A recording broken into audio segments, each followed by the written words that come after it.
നരേന്ദ്രമോദിയുടെ വ്യക്തമായ സ്വാർത്ഥ താല്പര്യമാണ്. ഏകാധിപത്യ ഭരണത്തിലേക്ക് രാജ്യത്തെ തള്ളിവിടാൻ വേണ്ടി കുറിക്കാനാണ് ഈ രണ്ട് നടപടികളും കൊണ്ടുവരുന്നത്. ഒന്നാമത്, ഡീലിമിറ്റേഷൻ കൊണ്ടുവരുമ്പോൾ ദക്ഷിണേന്ത്യൻ സംസ്ഥാനങ്ങളുടെ സീറ്റ് ഒട്ടും തന്നെ കുറയില്ല എന്ന് പറയുന്നു. ഉത്തരേന്ത്യൻ സംസ്ഥാനങ്ങൾ ഉത്തർപ്രദേശ്, ബീഹാർ, മധ്യപ്രദേശ് തുടങ്ങിയ സംസ്ഥാനങ്ങളിൽ വലിയ രീതിയിൽ സീറ്റിന്റെ വർധനവ് ഉണ്ടാക്കി BJP അവിടെ കൃത്യമായും ലോക്സഭാ എണ്ണം വർദ്ധിപ്പിക്കാനുള്ള ശ്രമമാണ് നടത്തുന്നത്. പുതിയ പാർലമെന്റിൽ 888 സീറ്റുകൾ അവിടെ ഉണ്ട് എന്നുള്ളത് കൊണ്ട് തന്നെ സീറ്റുകളുടെ എണ്ണം ഒരുപക്ഷെ ഇപ്പോഴത്തെ 543 നിന്നും 700 750 ആയാൽ പോലും അത്ഭുതപ്പെടേണ്ട കാര്യമില്ല. ഇത്തരമൊരു സംഭവത്തിന് വേണ്ടിയുള്ള ശ്രമമാണ് നടക്കുന്നത്. ഇതിൽ രണ്ട് കാര്യങ്ങളുണ്ട്.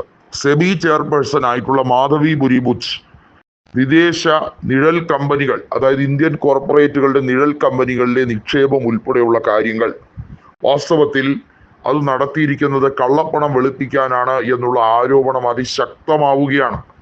അതായത് രാജ്യത്തെ സ്റ്റോക്ക് എക്സ്ചേഞ്ചിനെ തീരെഴുതുക എന്നുള്ള ഒരു ഉദ്ദേശത്തോടു കൂടി ഈ രാജ്യത്ത് പ്രഖ്യാപിതമായ നയങ്ങളെ തിരുത്തുവാൻ വേണ്ടി കോർപ്പറേറ്റ് അഴിമതിക്ക് കൂട്ടുനിൽക്കുകയാണ് സെബി ചെയർപേഴ്സൺ എന്നാണ് വ്യക്തമായും പ്രതിപക്ഷം പറയുന്നത്. നിലവിൽ ലോക്സഭാ തെരഞ്ഞെടുപ്പിന് BJPക്ക് ആവശ്യമായ ഫണ്ട്, അത് ഇലക്ട്രൽ ബോണ്ട് വഴിയുള്ള ധനസമാഹരണം സുപ്രീം കോടതി ഏകപക്ഷീയമായി റദ്ദാക്കിയിരുന്നു. അതിന്റെ എല്ലാ രീതിയിലുള്ള അങ്കലാപ്പും BJPക്കുള്ളിൽ ഉണ്ട്.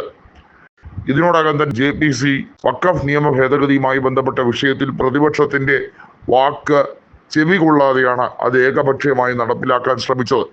അതുപോലെ തന്നെയാണ് ഇനി വൺ ഇന്ത്യ വൺ ഇലക്ഷൻ എന്ന സംവിധാനം കൊണ്ടുവരാൻ പോകുന്നത്. യഥാർത്ഥത്തിൽ ഈ ലോക്സഭാ തെരഞ്ഞെടുപ്പിൽ, അതായത് ഇപ്പോൾ 2024 നടന്ന ലോക്സഭാ തെരഞ്ഞെടുപ്പിൽ നരേന്ദ്രമോദിയുടെ സ്വപ്ന പദ്ധതിയായ 400 പരം സീറ്റുകളായിരുന്നെങ്കിൽ ഭരണഘടനയെ അന്നേ തന്നെ മാറ്റി എഴുതിയനെ. എന്നാൽ അതിന് കഴിയാത്തത് കൊണ്ട് വൺ ഇന്ത്യ വൺ ഇലക്ഷൻ എന്ന പദ്ധതി സ്വീകരിക്കാൻ, അതായത് അത് പ്രായോഗികമാക്കാൻ പാടുപെടും. അപ്പോൾ പിന്നെ ഡീലിമിറ്റേഷൻ പദ്ധതിയിലൂടെ സീറ്റുകളുടെ എണ്ണം വർദ്ധിപ്പിക്കുക എന്നതാണ് അവരുടെ മാർഗം. സീറ്റുകൾ വിജയിപ്പിച്ചെടുക്കാൻ വേണ്ടിയുള്ള തന്ത്രങ്ങൾ, ഇലക്ഷൻ കമ്മീഷന്റെ എല്ലാ രീതിയിലുള്ള സഹായങ്ങളും കേന്ദ്ര സർക്കാരിന് അല്ലെങ്കിൽ ഇപ്പോഴത്തെ BJPക്ക് ലഭിക്കുന്ന തോതിലുള്ള ശ്രമങ്ങളാണ് നടക്കുന്നത്. അതിന് ഒരു നിർണായക സോഴ്സായി സെബിയെ ദുരുപയോഗം ചെയ്യാൻ ശ്രമിക്കുന്നു BJP എന്നുള്ളതാണ് പ്രതിപക്ഷത്തിന്റെ ഇപ്പോഴത്തെ കൃത്യമായ നിഗമനം.